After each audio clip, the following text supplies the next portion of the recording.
Selamat pagi Bapak Ibu dan saudara-saudara yang dikasihi dan mengasihi Tuhan.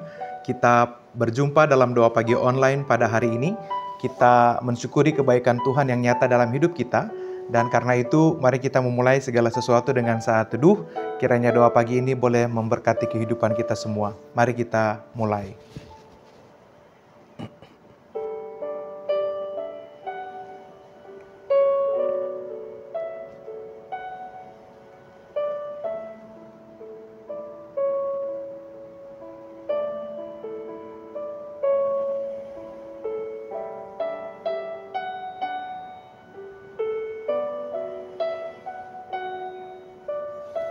Tuhan Yesus yang baik, kami datang dalam rasa syukur dan terima kasih karena kemurahan-Mu kami ada pada pagi hari ini. Kami bersyukur bahwa Tuhan memberkati kami dengan hari yang baru. Kami mau menjalaninya, namun kami juga ingin berdiam dalam firman Tuhan. Tidak hanya menyegarkan kami, tapi juga memampukan dan memberikan kami arah untuk menjalani hidup pada hari ini di tengah-tengah dunia yang dalam banyak hal membuat kami ada di dalam pergumulan demi pergumulan. Oleh sebab itu kiranya Roh Kudus hadir bagi kami semua, agar percakapan firman Tuhan senantiasa menopang dan memampukan kami. Terpuji nama-Mu sekarang sampai selama-lamanya. Dalam Yesus Kristus, firman yang hidup dan menghidupkan, kami berdoa. Amin. Bapak, Ibu, dan saudara-saudara yang dikasihi dan mengasihi Tuhan, bacaan firman Tuhan bagi kita diambil dari Kisah Para Rasul pasal 6. Kisah Para Rasul pasal 6 ayat ke-8 sampai ayat yang ke-15. Kisah Para Rasul pasal 6 ayat yang ke-8 sampai ayat yang ke-15, beginilah bunyinya. Stefanus yang penuh dengan anugerah dan kuasa mengadakan mujizat-mujizat dan tanda-tanda di antara orang banyak. Namun tampillah beberapa anggota rumah ibadat Yahudi yang disebut orang-orang merdeka, yang berasal dari Kirene dan Alexandria, bersama dengan beberapa orang Yahudi dari Kilikia dan dari Asia. Mereka berdebat dengan Stefanus, tapi mereka tidak sanggup melawan hikmatnya dan roh yang mendorong dia berbicara. Lalu mereka memengaruhi beberapa orang untuk mengatakan, kami telah mendengar dia mengucapkan kata-kata hujat terhadap Musa dan Allah. Dengan jalan demikian mereka menghasut orang banyak serta tua-tua dan ahli-ahli Taurat. Mereka menyergap Stefanus, menyeretnya dan membawanya ke hadapan mahkamah agama. Lalu mereka mengajukan saksi-saksi palsu yang berkata, orang ini tidak henti-hentinya mengucapkan perkataan yang menentang tempat kudus ini dan hukum Taurat. Sebab kami telah mendengar dia mengatakan bahwa Yesus orang Nazaret itu akan meruntuhkan tempat ini dan mengubah adat istiadat yang diwariskan oleh Musa kepada kita. Semua orang yang duduk dalam sidang mahkamah agama itu menatap Stefanus. Lalu mereka melihat muka Stefanus sama seperti muka malaikat. Bapak, Ibu, dan saudara-saudara yang dikasihi dan mengasihi Tuhan, firman Tuhan bagi kita pada hari ini berbicara tentang seorang tokoh penting dalam sejarah gereja, dalam perkembangan kekristenan. Orang yang pada kekristenan mula-mula betul-betul melayani Tuhan dengan sungguh, dan dia adalah seorang Stefanus, seorang diaken atau seorang diaken, dan kemudian menjadi seorang martir pertama dalam gereja. Dan apa yang dilakukan oleh Stefanus sungguh-sungguh meneguhkan perjalanan iman kita bersama.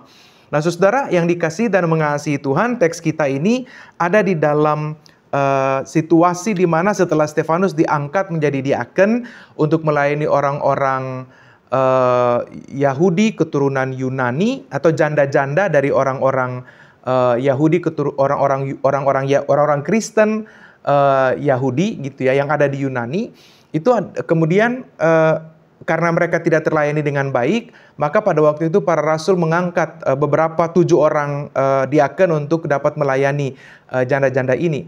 Dan juga di dalamnya juga ada beberapa para budak dan seterusnya.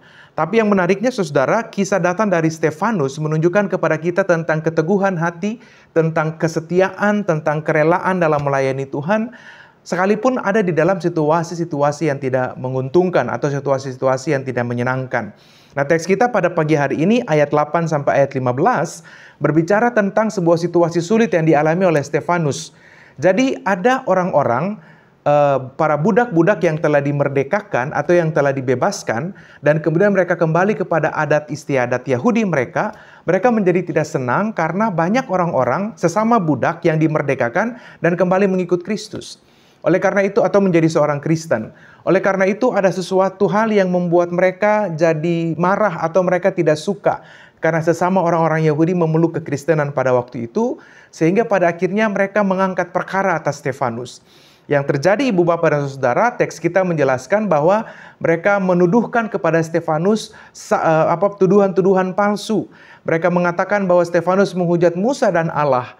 Tapi lebih daripada itu dikatakan bahwa Stefanus kemudian menghujat bait Allah dan juga hukum Taurat. Jadi kita mendapatkan sebuah gambaran bahwa Stefanus berhadapan dengan situasi yang sangat kompleks. Sebab tuduhan yang dialamatkan kepadanya adalah tuduhan palsu yang sangat besar, yang sangat kuat. Ya, karena orang-orang dikumpulkan oleh para orang-orang ini, lalu mereka mengangkat saksi-saksi palsu, dan saksi-saksi palsu itu naik saksi atas Stefanus, dan mereka menuduhkan tuduhan-tuduhan yang tidak benar terhadap Stefanus. Nah, Bapak Ibu dan saudara-saudara yang dikasihi dan mengasihi Tuhan, ini menjadi tantangan dalam perjalanan hidup beriman. Kita mendapatkan sebuah gambaran dari teks ini tentang perjalanan pelayanan mengikut Tuhan adalah sebuah pengalaman yang tidak selamanya membawa kita dalam keadaan yang menyenangkan, yang menggembirakan, yang membahagiakan. Tapi kadangkala memang pelayanan di dalam pekerjaan-pekerjaan Tuhan itu membawa kepada kita tantangan demi tantangan, kesukaran demi kesukaran, dan seterusnya. Tapi yang menariknya Ibu Bapak dan Saudara, kalau kita hanya berpatokan pada ayat ini saja, walaupun nanti kita bisa melihat kemudian ada pembelaan Stefanus, tapi dari ayat ini saja ketika tuduhan itu dialamatkan kepada Stefanus, dia tidak mengatakan apa-apa. Dia menerima segala sesuatu sampai pada waktunya nanti, pada bacaan selanjutnya, baru kita menemukan bagaimana Stefanus mengangkat pembelaan terhadap dirinya. Tapi Bapak Ibu dan Saudara-saudara, apa yang kita mau pelajari dari konteks ini? Kita mau berbicara tentang hati yang buruk, atau kalau mau lebih tegas lagi, hati yang busuk atau iri hati ya terhadap pengalaman yang dialami oleh orang lain, terhadap pengaruh-pengaruh baik yang dialami oleh orang lain yang diteruskan kepada orang lain dalam pelayanan, kadangkala membuat kita menjadi bermasalah. Itulah mengapa Ibu Bapak dan Saudara-saudara, dalam teks ini kita menemukan tentang ketidakmampuan orang-orang yang berhadapan dengan Stefanus. Mereka kalah dalam debat dengan Stefanus. Mereka tidak punya cukup kemampuan untuk bertahan dalam perdebatan dengan Stefanus, dan karena itu mereka mencari cara lain untuk menjatuhkan dia. Maka hal pertama yang bisa kita lihat dari konteks ini, dari sisi orang-orang yang berdebat dengan Stefanus adalah orang itu kalau tidak mampu mengolah kelemahannya, maka dia akan mengambil cara-cara yang jahat. Orang itu kalau tidak mengakui kelemahan dirinya, tidak ada pada tahap mengakui atau menerima kenyataan bahwa memang dia nggak mampu berhadapan dengan orang-orang tertentu, maka ketika egoisme diri telah menguasai kehidupan seseorang, maka orang akan mencari segala macam cara untuk menjatuhkan orang lain, untuk menjatuhkan orang-orang yang baik, untuk menjatuhkan orang-orang yang benar, hanya supaya mereka terlihat menjadi para pemenang. Padahal sebenarnya orang-orang dalam kategori ini adalah para pecundang yang tidak dapat menerima kenyataan bahwa memang mereka adalah orang-orang yang kalah, atau mereka adalah orang-orang yang tidak mampu, tidak punya kapasitas untuk berhadapan dengan orang-orang dalam konteks ini seperti Stefanus. Nah, karena itu Bapak Ibu dan Saudara-saudara, kita menyadari bahwa tiap orang punya kelebihan dan kekurangan. Kita menyadari bahwa setiap kita punya kelemahan. Oleh karena itu di dalam situasi-situasi yang kadang-kala membuat kita terjebak dalam konflik, membuat kita terjebak dalam pengalaman-pengalaman relasi yang tidak menyenangkan, maka akan selalu ada di sana situasi di mana kita selalu ingin memenangkan segala sesuatu. Kita terjebak untuk mengontrol segala sesuatu. Karena itu kadang-kala kita tidak segan atau kita tidak sungkan untuk melukai orang lain, untuk menjerumuskan orang lain dengan tuduhan-tuduhan yang tidak benar. Kita bisa membangun persepsi yang buruk terhadap orang-orang tertentu karena kita ingin terlihat lebih baik, atau kita ingin terlihat menjadi pribadi-pribadi yang jauh lebih tinggi atau lebih hebat dari orang-orang yang sebenarnya mereka ada pada jalan yang benar, atau mereka tidak melakukan hal-hal yang salah. Teks kita pada pagi hari ini pada sisi orang-orang yang berdebat dengan Stefanus menunjukkan kepada kita bahwa mereka adalah orang-orang yang jahat, hatinya busuk, penuh dengan iri dan dengki. Mereka adalah orang-orang yang tidak mampu untuk mengolah kelemahan dirinya, tidak mampu berdamai dengan kelemahan dirinya, dan tidak mampu untuk berelasi dengan baik dengan orang-orang dalam kualitas yang positif. Hingga pada akhirnya mereka karena terlibat pada egoisme diri yang luar biasa, mereka tidak dapat mengolah itu dengan sempurna, hingga pada akhirnya mereka terjebak untuk menjatuhkan orang lain dengan tuduhan-tuduhan yang tidak benar. Karena itu Bapak Ibu dan Saudara-saudara, dari bagian pertama ini kita mau belajar apa? Kita mau belajar bahwa penting mengolah diri, penting tahu diri, penting menyadari bahwa kita punya keterbatasan. Dan karena itu kita belajar untuk berkolaborasi, kita belajar untuk ada dalam situasi yang menolong kita bekerja sama melihat tujuan-tujuan yang lebih baik dalam proses ke depan. Ketika memang orang bertumbuh dalam kebaikan, orang membawa pengaruh-pengaruh yang baik, apa yang salah dengan itu? Bukankah ketika orang bertumbuh dalam segala kebaikan itu akan juga melegakan kehidupan kita bersama? Sehingga memang yang paling penting dari poin pertama ini adalah kita belajar menjaga hati kita, menjaga diri kita dengan baik, supaya kita tidak dikuasai oleh roh jahat, kita tidak kuasai oleh roh iri dan dengki, kita tidak dikuasai dalam pengalaman-pengalaman yang membutakan, yang pada akhirnya membuat kita makin hari makin jauh dari berlaku setia pada Tuhan. Nah, Bapak Ibu dan saudara-saudara yang dikasihi dan mengasihi Tuhan, oleh sebab itu dengan poin pertama ini, kita mau belajar untuk terus mengoreksi diri. Kita belajar untuk mengevaluasi diri kita sendiri. Apa yang perlu kita tingkatkan, apa yang perlu kita perhatikan. Daripada kemudian kita menjatuhkan orang lain, kita membangun persepsi yang negatif tentang orang lain. Dalam konteks bacaan kita menghasut orang lain untuk berbicara yang tidak benar terhadap orang-orang tertentu, supaya kemudian mereka terlihat lebih buruk, padahal mereka tidak ada pada situasi itu, dan kita kemudian melihat diri sebagai seorang pemenang. Selain berdosa, kita juga adalah pecundang dalam kehidupan di dalam dunia ini. Jadi Bapak Ibu, mengolah kelemahan itu menjadi bagian yang penting. Kalau kita gagal mengolah kelemahan diri dan keterbatasan diri, pada akhirnya kita hanya akan berakhir menjadi para pecundang yang membawa kesusahan bagi kehidupan orang lain. Yang kedua, dari sisi Stefanus, Ibu Bapak dan Saudara, kita mau belajar bahwa menjadi orang benar, menjadi orang yang membawa pengaruh yang positif dan pengaruh yang baik dalam kehidupan kekristenan dan kehidupan bergereja, menjadi orang-orang dengan kepemilikan atau yang punya kualitas yang bagus, kadangkala memang selalu berhadapan dengan berbagai tantangan. Karena sekalipun dalam kehidupan pelayanan atau dalam kehidupan persekutuan, ada saja orang-orang yang tidak siap menerima kesuksesan, keberhasilan orang lain, atau juga tidak siap menerima bahwa orang lain menjadi lebih baik dan seterusnya. Oleh karena itu, saudara, dari sisi Stefanus kita belajar bahwa tetap ada pada situasi menjalankan nilai-nilai yang baik. Nilai-nilai kerajaan Allah tadi tidak akan terhalang untuk terus diberitakan. Sekalipun mungkin kita berhadapan dengan situasi dan tantangan yang tidak menyenangkan, orang-orang yang mungkin saja tergolong dalam kategori orang-orang sulit atau bahkan mungkin menyebalkan, tapi berita firman Tuhan dan kebaikan-kebaikan yang Tuhan menyatakan melalui kita terhadap kehidupan persekutuan atau pada dunia di mana kita ada, adalah hal yang tidak boleh dibungkam hanya karena kehadiran orang-orang yang toksik seperti yang kita bicarakan tadi.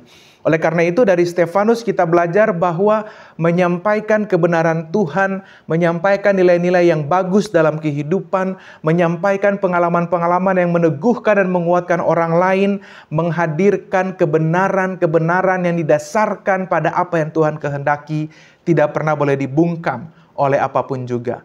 Bahkan mungkin sekalipun kalau belajar dari pengalaman Stefanus, sekalipun mungkin kita ada pada pengalaman-pengalaman yang sulit, pengalaman-pengalaman yang sukar, mungkin saja kita kemudian tidak mendapatkan hal-hal yang seharusnya kita dapatkan. Bisa juga kita menghadapi kesulitan-kesulitan yang lain dalam pergumulan iman seperti ini. Tetapi kebenaran Tuhan dan pengalaman-pengalaman yang baik, nilai-nilai kekristenan yang berkualitas, tetap harus kita tunjukkan dan kita hidupi.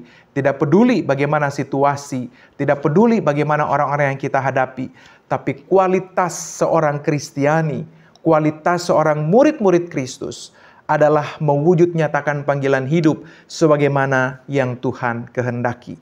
Tantangannya tentu banyak, Bapak, Ibu, dan Saudara. Dalam kasus Stefanus saja, kita bisa menemukan dia pada akhirnya martir, menjadi seorang martir, orang yang kemudian mati demi Injil Kristus. Mungkin dalam tantangan kita, saudara-saudara mungkin tidak mendapatkan kepentingan atau keuntungan-keuntungan tertentu, atau juga mengalami pengalaman-pengalaman yang tidak menyenangkan, pengalaman-pengalaman psikologis yang kemudian mungkin saja tertekan atau dijauhi karena fitnahan, karena berita-berita yang tidak benar dialamatkan kepada saudara-saudara. Tapi pagi ini kita mau belajar bahwa kebenaran Tuhan tidak bisa dibungkam, bahwa Tuhan tetap hadir bersama-sama dengan orang-orang yang percaya kepadanya. Kita percaya bahwa sekalipun Stefanus berakhir dalam kematian, tetapi kita juga percaya bahwa Tuhan merangkulnya dan Tuhan memampukannya, Tuhan memeluknya sebelum ia sampai pada tapal batas kesengsaraan tadi, sehingga dia dapat melewati semua itu dengan tenang. Ya, kita dapat bahkan ada beberapa penafsir mengatakan bahwa Stefanus menghadapi pengalaman-pengalaman itu dengan wajah yang betul-betul terarah pada Tuhan, dengan keteguhan tanpa menunjukkan penyesalan sekalipun. Bahkan teks kita tadi mengatakan bagian terakhir, semua orang yang menatap Stefanus, mereka melihat muka Stefanus sama seperti muka malaikat. Berarti ada suatu kualitas spiritual yang luar biasa yang keluar dari diri seorang Stefanus, dan itu yang meneguhkan dia. Karena dia menjalani masa-masa sukar tidak sendiri, tapi senantiasa ada di dalam pertolongan serta keteguhan dan rangkulan kasih sayang Tuhan yang senantiasa meneguhkan. Karena itu Bapak Ibu dan saudara-saudara, selamat bergumul dan berjuang untuk menyatakan kehidupan Kristiani yang berkenan di hadapan Tuhan. Mungkin saat ini ada dari saudara yang sedang bergumul untuk menyatakan kebenaran, ada yang sedang berjuang di tengah-tengah situasi yang tidak mudah, situasi yang sulit. Lalu biarlah firman Tuhan pada hari ini meneguhkan kita semua, meneguhkan saudara-saudara untuk terus melangkah di dalam nilai-nilai kerajaan Allah, dalam kebenaran yang Tuhan kehendaki, supaya kita dapat menjadi orang-orang yang sungguh-sungguh memuliakan Tuhan dalam segala sesuatu. Tuhan menolong dan Tuhan memberkati kita. Amin. Saudara-saudara yang dikasihi Tuhan, mari kita bersatu di dalam doa. Bapa kami yang di surga, kami bersyukur untuk firman Tuhan yang telah kami terima pada hari ini. Kami percaya bahwa Tuhan memberkati kami dan Tuhan meneguhkan kami dengan firman yang telah kami terima. Bagaimana menjadi orang-orang percaya yang diteguhkan dalam iman dan pengharapan akan Tuhan. Berkati dan tolonglah kami, supaya kami dapat memproses segala sesuatu dengan baik, seperti apa yang Tuhan kehendaki. Kami tahu ada pengalaman-pengalaman yang tidak mudah menjadi seorang percaya, tapi kami juga percaya bahwa bersama-sama dengan Tuhan, kami mampu untuk melalui ini semua. Kami berdoa menyerahkan berbagai tantangan dan pergumulan yang kami hadapi. Kami yang bergumul dengan sakit, kami yang bergumul dengan proses pemulihan, kami yang bergumul dengan pekerjaan dan usaha, kami yang bergumul dengan rupa-rupa tantangan dan kesulitan hidup. Kiranya Tuhan meneguhkan kami supaya kami tidak mudah menyerah, supaya kami tidak mudah untuk melepaskan kualitas iman dan percaya kami pada Tuhan. Tapi kami terus berserah pada Tuhan untuk melalui proses dan pergumulan yang tidak mudah. Karena kami percaya pada waktunya bersama-sama dengan Tuhan, kami dimampukan untuk melalui setiap tantangan dan pergumulan ini. Kami serahkan seluruh aktivitas kami di sepanjang hari ini. Kiranya Tuhan memberkati kami dengan kekuatan, hikmat, dengan harapan yang terarah pada Tuhan, dengan keteguhan hati untuk terus melangkah dalam iman akan Kristus. Terpujilah namamu sekarang sampai selama-lamanya. Kami serahkan seluruh doa dan pengharapan iman kami dalam nama Tuhan Yesus Kristus, Juru Selamat kami yang hidup. Dan biarlah anugerah dan sejahtera dari Allah Bapa dalam Kristus, dalam tuntunan Roh Kudus, menyertai, memberkati, dan menopang hidup kami semua, dari sekarang sampai selama-lamanya. Amin. Bapak Ibu dan Saudara, selamat beraktivitas. Tuhan menolong dan Tuhan memberkati kita. Tetap ada di dalam kehidupan menjadi orang-orang Kristen yang berkenan di hadapan Tuhan. Tuhan menopang dan Tuhan menyertai.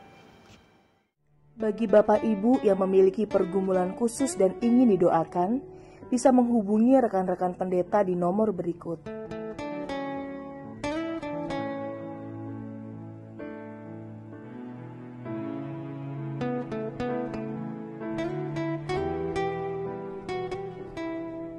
Tuhan Yesus memberkati.